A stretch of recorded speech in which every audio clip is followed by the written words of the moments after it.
ಅಂತ ಹೊಣೆಗಾರಿಕೆಯನ್ನು ನಿನ್ನ ತಲೆ ಮೇಲೆ ಇಟ್ಟಿದ್ದೇನೆ. ಹೌದಣ್ಣ. ಮಗನಾದ ಮನ್ಮಥನಿಗೆ ಹುಡುಗಿಯನ್ನು ಹುಡುಕಿಕೊಂಡು ಬಾಯಿನದಾಗಿ ಹರಸಿ ಬೀಳ್ಕೊಟ್ಟವ ನಾನು. ಸತ್ಯ. ಈಗ ಇವತ್ತಿಲ್ಲಿ ಬಂದಂತ ನೀನು ನನ್ನ ಪಾದಕ್ಕೆ ಎರಗಿದ್ದೀಯ. ಎತ್ತಿ ಹರಸಿದವನಿದ್ದೇನೆ. ಹೋದಂತ ಕಾರ್ಯ ಏನಾಯ್ತಮ್ಮ? ಲಾಲಿಸಬೇಕಣ್ಣ. ಕಮಲ ಭೂಪನಾತ್ಮಜೇ ರತಿ ಎಂಬವಳು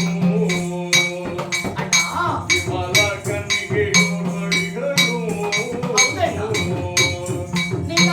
ಅಮರ ವಂದಿತ ನಿನ್ನ ಸುನಗಿಯಬೇಕೆಂದು ಅಮರ ವಂದಿತ ನಿನ್ನ ಸುನಗಿಯಬೇಕೆಂದು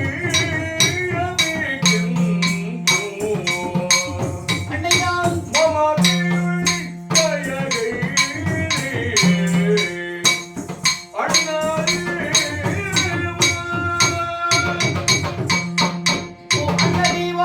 ತಂಗಿ, ನಿಮ್ಮ ಶ್ರೀರಕ್ಷವನ್ನಿದ್ದರೆ ಏನನ್ನು ಬೇಕಾದರೂ ಸಾಧಿಸಬಹುದು ಎನ್ನುವುದಕ್ಕೆ ಸಾಕ್ಷಿ ಈ ನಿಮ್ಮ ತಂಗಿ ದ್ರೌಪದಿ ಆಗಿದ್ದೇನೆ. ಹೇಗೆ? ನಿನ್ನೆ ದಿನದಲ್ಲಿ ನಿಮ್ಮಿಂದಲೇ ಆಶೀರ್ವಾದವನ್ನು ಪಡೆದು ಹೋದವಳು.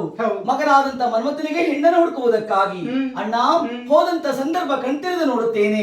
ಕಮಲಾವತಿ ಎನ್ನುವಂತಹ ಪಟ್ಟಣವನ್ನು ಸೇರಿದವಳು ನಾನು. ಸರಿ. ಅಲ್ಲಿ ಅರಸನಾಗಿರುವಂತ ಕಮಲಭೂಪನ ಮಗಳಾದಂತ ರತಿಯನ್ನು ಮನ್ಮಥನಿಗೆ ನಿಶ್ಚಯಿಸಿಕೊಂಡು ಬಂದಿದ್ದೇನೆ. ಮುಂದಿನ ಕಾರ್ಯವನ್ನೇ ಸಿಗಬೇಕಣ್ಣ. ತಡ ಮಾಡುವುದಲ್ಲ, ದಿಬ್ಬಣವನ್ನು ಸೇರಿಸಿಕೊಂಡು ಕಮಲಾವತಿ ಪಟ್ಟಣಕ್ಕೆ ಹೋಗಬೇಕಾಗಿದೆ. ನಾವೆಲ್ಲ ಸಿದ್ಧತೆಯಲ್ಲಿರೋಣ. ಆಗಲಣ್ಣಯ್ಯ. ಕರುಣಾ ಸಾಗರೇ